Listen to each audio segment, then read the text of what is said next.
প্রিয় ষষ্ঠ শ্রেণীর শিক্ষার্থীরা, শুভেচ্ছা নিও।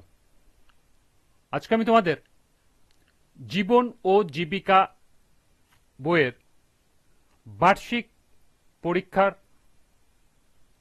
সিলেবাস এবং নম্বর বন্টন নিয়ে আলোচনা করব।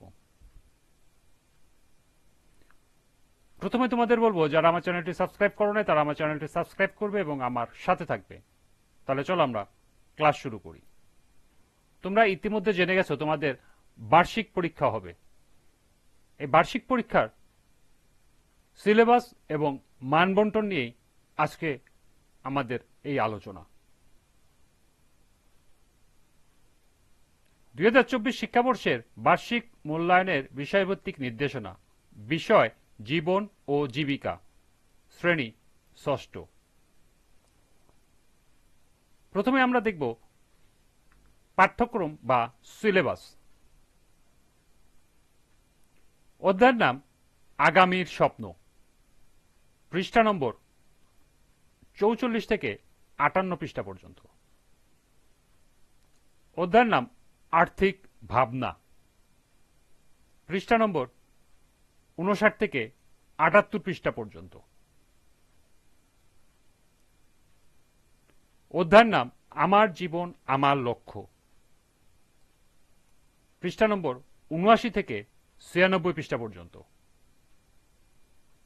অধ্যায়ের নাম 10 মিলে করি কাজ, পৃষ্ঠা নম্বর 97 থেকে 112 পৃষ্ঠা পর্যন্ত। সর্বশেষ স্কিল কোর্স 2, চারারোপণ ও তার পরিচর্যা, পৃষ্ঠা নম্বর 113 থেকে 132 পৃষ্ঠা পর্যন্ত। অর্থাৎ তোমাদের বার্ষিক পরীক্ষার জন্য জীবন জীবিকা বইয়ের এই অধ্যায়সমূহের এই কয়েকটি পৃষ্ঠা পড়তে হবে। অর্থাৎ তোমাদের সিলেবাসের অন্তর্ভুক্ত এই পেজ নাম্বারগুলো। এখন দেখব মূল্যায়ন কাঠামো। তোমাদের পরীক্ষা দুই ভাগে বিভক্ত। একটি হল শিখনকালীন, যা 30% নাম্বার থাকবে, এবং সামষ্টিক বা লিখিত, যা 70% নাম্বার থাকবে। তোমাদের লিখিত পরীক্ষা হবে 100 নাম্বারের। সে 100 নাম্বারটিকে 70% কনভার্ট করে 30% সাথে যোগ করে ফলাফল প্রকাশ করা হবে।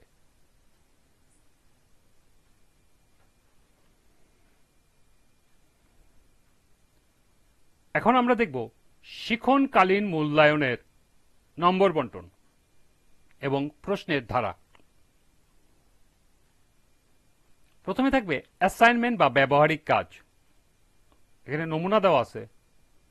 অ্যাসাইনমেন্ট পাঠ্যপুস্তকের পৃষ্ঠা 56, 72, 108, 110 তে দেওয়া একক কাজ। ব্যবহারিক কাজ পাঠ্যপুস্তকের পৃষ্ঠা 105, 106, 107 তে দেওয়া কাজ। এগুলো অবশ্যই নমুনা, তার মানে এগুলোই যে থাকবে তা কিন্তু নয়। এই অ্যাসাইনমেন্ট বা ব্যবহারিক কাজে থাকবে 10 নম্বর। দ্বিতীয়তে থাকবে অনুসন্ধানমূলক কাজ, প্রকল্প, প্রতিবেদন, উপস্থাপন। নমুনা প্রকল্প বা প্রজেক্ট পাঠ্যপুস্তকে পৃষ্ঠা 73 তে দেওয়া কাজ।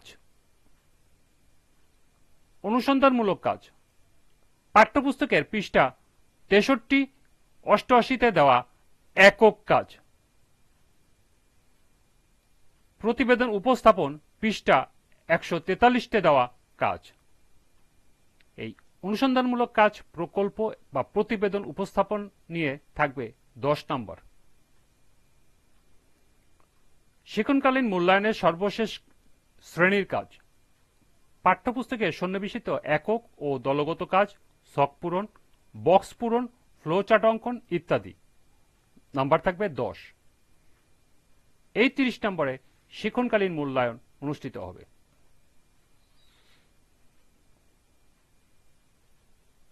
এরপর দেখব সামষ্টিক মূল্যায়ন, প্রশ্নের ধারা ও মান বন্টন। প্রথমে নৈর্ব্যক্তিক প্রশ্ন। বহু নির্বাচনী প্রশ্ন 15টি থাকবে, 15টি দেওয়া লাগবে। 1 নাম্বার করে, সর্বমোট 15 নাম্বার। এক কথায় উত্তর প্রশ্ন 10টি থাকবে, 10টি দেওয়া লাগবে। 1 নাম্বার করে, সর্বমোট 10। সংক্ষিপ্ত উত্তর প্রশ্ন 10টি থাকবে, 10টি দেওয়া লাগবে।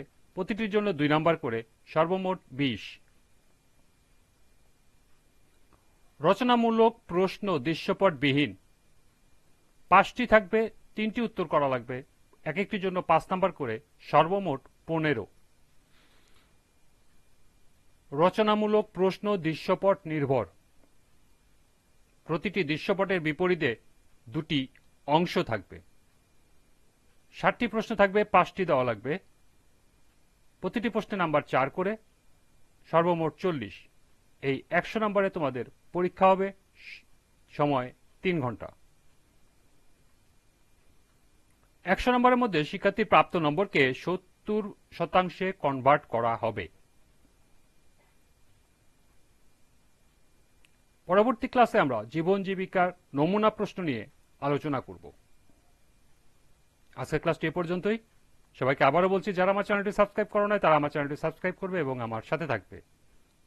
সবাইকে আবারও শুভেচ্ছা জানিয়ে আজকের মতো আমি এখানেই